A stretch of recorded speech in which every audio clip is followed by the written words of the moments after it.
আসসালামু আলাইকুম প্রিয় দর্শক, গত কদিন ধরেই আমরা সারা দেশে আওয়ামী লীগের কিছু তৎপরতা কিন্তু দেখতে পাচ্ছি এবং এই তৎপরতাগুলো নিয়ে নানা ধরনের কথাবার্তা হয়েছে এবং কিছু কিছু তৎপরতার সঙ্গে আমরা একটু সহিংসতারও সম্পৃক্ততা দেখছি।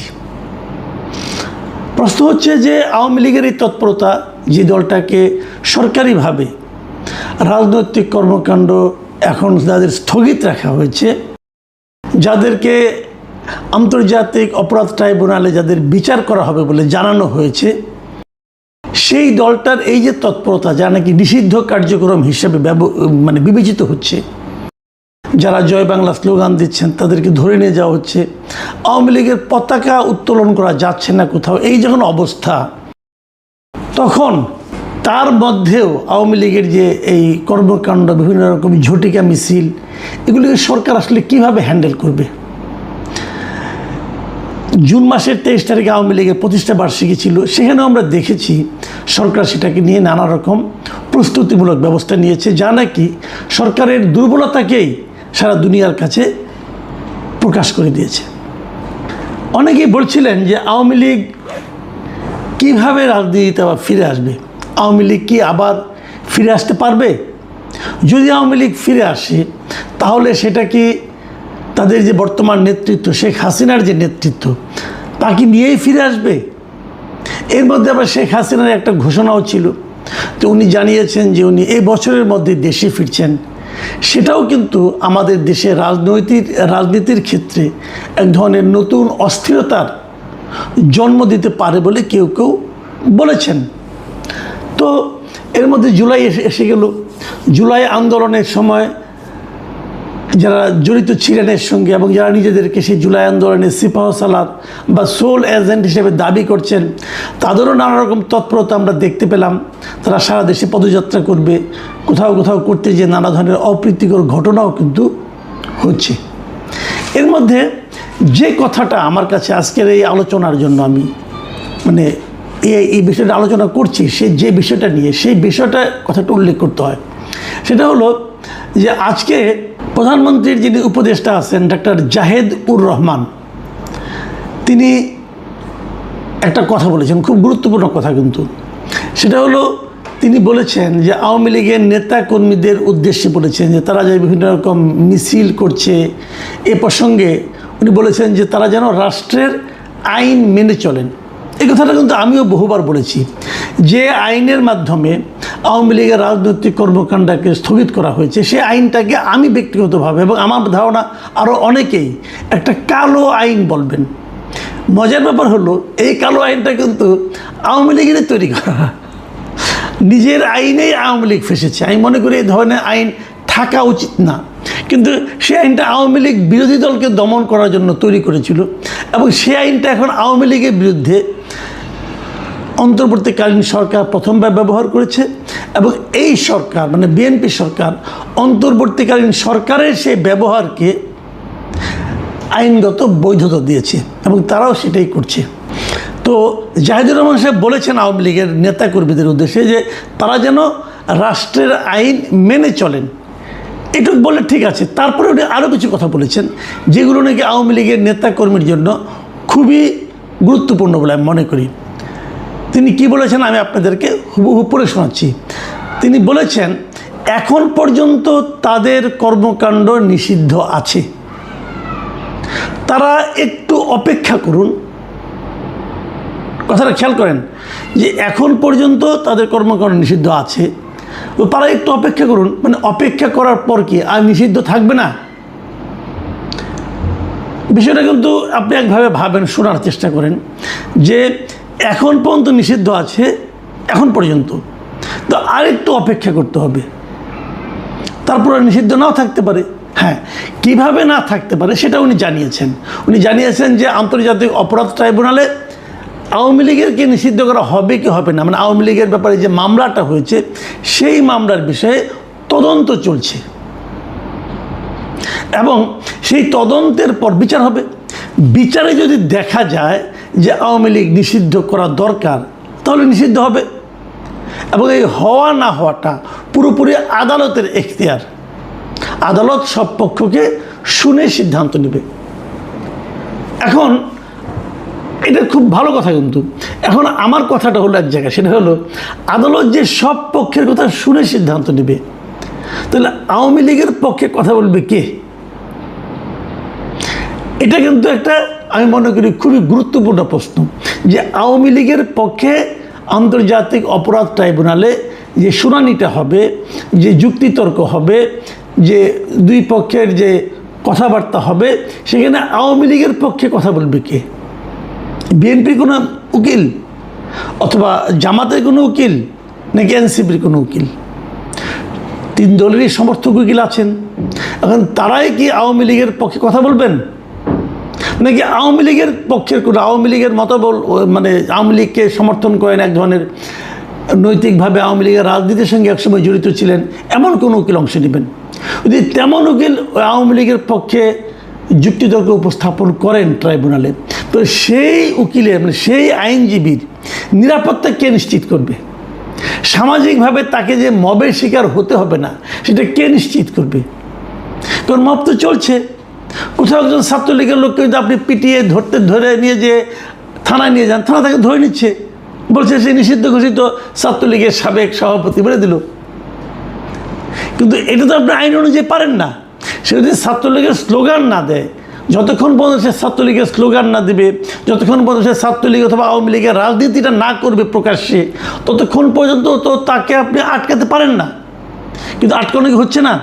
আপনারা প্রায়ই দেখবেন, যে কোনো নিউজে দেখবেন, প্রায়ই দেখবেন এই কথা বলা হয় যে অমুককে গ্রেপ্তার করা হয়েছে এবং সে আওয়ামী লীগের একজন সাবেক সভাপতি। তার এটাই অপরাধ, আর কোনো অপরাধ লাগবে না।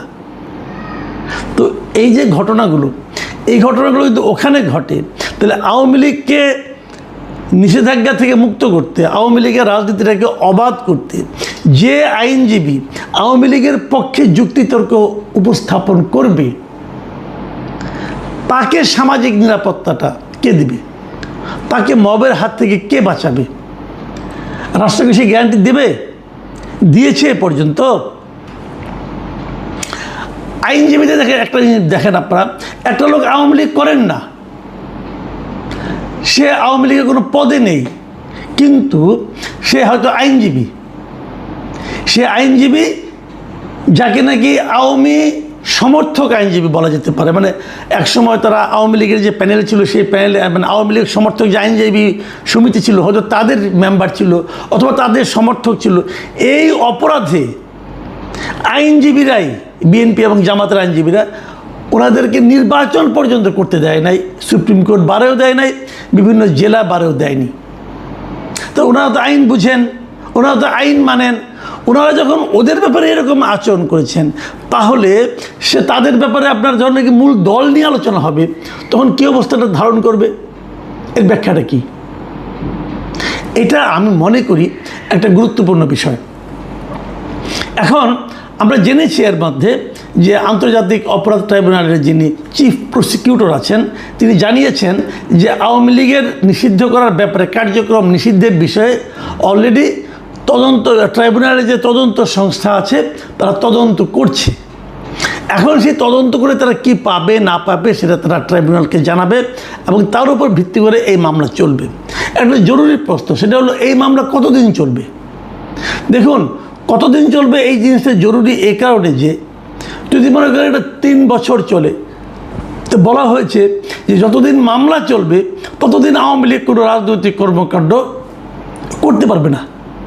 তো আওয়ামী লীগের নেতাকর্মীরা কি অতটুকু ধৈর্য ধারণ করবে? যেভাবে জাহিদুর রহমান বলছেন একটু অপেক্ষা করেন, সেই একটুটা কি 3 বছর নাকি 4 বছর? এই একটু অপেক্ষাটার মানে আপনার স্থায়িত্ব কতদিন? যদি 3 বছর হয় তাহলে সেটাকে আর একটু বলা যাবে? এখন জাহিদ সাহেব যখন বলেন একটু অপেক্ষা করেন, তখন আমি ধারণা করি হয়তো সেই জিনিসটা দ্রুতই হবে।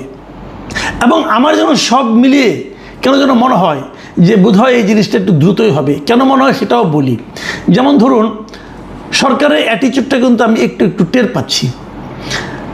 এটা জাহিদুর রহমান সাহেবের কথায় যেমন টের পেলাম, 2 দিন আগে আমরা দেখেছি যে স্বরাষ্ট্রমন্ত্রী তিনিও কিন্তু এ সংক্রান্ত একটা বক্তব্য দিয়েছেন। যেমন উনি কয়েকদিন জুলাই জাতীয় সম্মেলন যেটা হয়েছিল কয়েকদিন আগে চীনমৈত্রী সম্মেলন কেন্দ্রে, সেখানে উনি বলেছিলেন যে রাজনৈতিক দল হিসেবে আওয়ামী লীগের বিচার দাবি করেছি আমরা, অন্যরাও দাবি করেছেন, তদন্ত হচ্ছে, ইনশাল্লাহ খুব শিগগির রাজনৈতিক দল হিসেবে তাদেরকে বিচারের কাঠগড়ায় নিয়ে যাওয়া হবে। খুব ইতিবাচক দিক, কিন্তু বিচার মানেই কিন্তু ফাঁসি না। বিচার মানে অনেক সময় বিচারের মাধ্যমে অনেক সময় বেকসুর খালাসও পেয়ে যায়। আমি ব্যক্তিগতভাবে যদি আমি যদি বলি আমার কথাটা, আমি কিন্তু আওয়ামী লীগের রাজনীতি নিষিদ্ধের পক্ষে না। আমি আসলে কোনো রাজনৈতিক দলকেই নিষিদ্ধের পক্ষে না, তাহলে আমার পার্সোনাল অপিনিয়ন। আমি মনে করি যে রাজনৈতিক দল যখন খারাপ আচরণ করে, সেটা দলের যে ওই সময়ের নেতৃত্ব, সেটা নেতৃত্বের ভুলের কারণে তারা খারাপ আচরণ করে। সারা দুনিয়ায় এই কারণে কিন্তু অনেক রাজনৈতিক দলের নেতৃত্বের পরিবর্তনটা আসে, কেন এই কারণে আসে, এদের আচরণটা ঠিক ছিল না, এই জন্য আসে।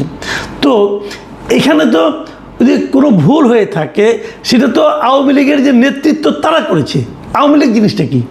আওয়ামী লীগ আর শেখ হাসিনা কিন্তু এক না, আওয়ামী লীগ আর ওবায়দুল কাদেরও কিন্তু এক না। ওবায়দুল কাদের মানেই আওয়ামী লীগ, বিষয়টা তা নয়।